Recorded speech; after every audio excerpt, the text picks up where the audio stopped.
One of the things that I want to describe to you is how you determine how upset you should be when something anomalous happens, because it's really hard to figure out, right? So because, well, you see this often, especially if you're unsophisticated in dispute settlement with an intimate partner. Every little bump in the relationship is the potential dissolution of the entire relationship. That's actually why people get married, you know, just so you know. Because this is built into marital vows. I'm not leaving, ever, no matter what. It's like, okay, well, that definitely puts a boundary around our arguments, right? Because I can't say every time you manifest one of your flaws, which you're likely to do just as often as me, well, enough of this. It's like, that's horrible, man. If your whole life is, well, every time you get out of line, I'm out of here. It's like, how the hell are you? First of all, you're not going to admit to ever doing anything wrong.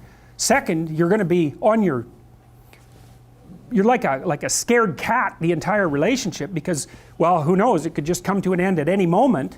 It's like, you know, people say, well, if the possibility of divorce is open, it makes you free. It's like, yeah, that's what you want. You want to be free, eh? Really? Really?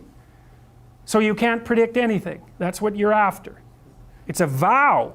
And it says, look, I know that you're trouble. Me too. So we won't leave, no matter what happens. Well, that's a hell of a vow, but that's why it's a vow, right? That's why you take it in front of a bunch of people. That's why it's supposed to be a sacred act. It's like, what's the alternative? What's the alternative? Everything is mutable and changeable at any moment. Well, go ahead, you live your life like that and see what you're like when you're 50. Jesus, it's dismal. 2 or 3 divorces, your family's fragmented, you've got no continuity of narrative. And it's not good for the kids, not by any stretch of the imagination. And so it's a form of voluntary enslavement, I suppose, but it's also equivalent to the adoption of a responsibility. And there's more to it than that. If you can't run away, then you can solve your problems. Because it might be, okay, well, I'm stuck with you. So how about we fix things? Because the alternative is we're going to be in a boxing match for the next 40 years. That's the alternative. So, and you think you're going to fix problems without something like that hanging over your head? There isn't a chance. You'll just avoid them, because that's what people do. It's really hard to solve problems, especially in a relationship.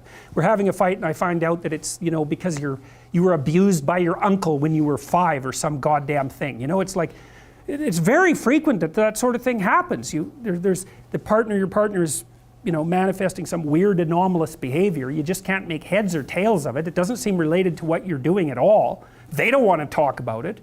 And so as soon as you bring it up, they get mad. And then you bring it up again, they even get madder, and they tell you that you're not going to talk about that or they're going to leave. And so maybe you're really, really persistent because you're kind of a son of a bitch, and then they break down and cry, you know, and then they have this horrible memory that comes flooding forward that's completely, you don't know what to do with it, and then you have to sort it out. It's like, you think you're going to do that unless there's a good reason? You have to know, we better sort this out or we're going to be carrying it around for the next 40 years. That maybe is enough motivation so you'll actually try hard to solve a problem. It's a lot easier to say, well, sorry, we're not going there. But then, good, you'll have it every day, every goddamn day for the rest of your life. See, there's some additional problems with divorce that people don't really grasp when they're young. Like, the idea that you can be divorced once you have children, that's kind of a stupid idea, because you can't. You can find a limited substitute for your initial freedom.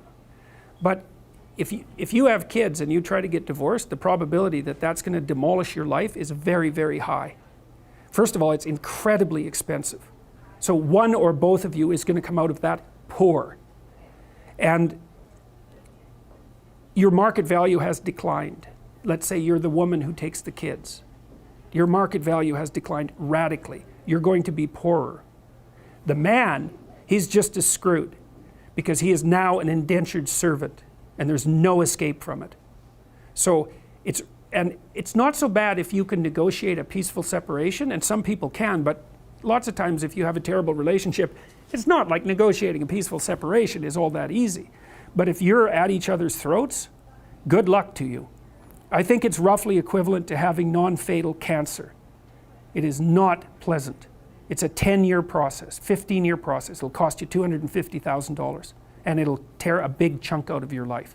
And also it will really disrupt your relationship with your kids. And you know, you bring kids into a step-parent family, they do not do as well. Step-parents are not as good parents as biological parents, and the data on that is clear. Now, obviously there are exceptions, because there are terrible biological parents, and there are wonderful step-parents. But if you look in aggregate, it's not that easy to care for children.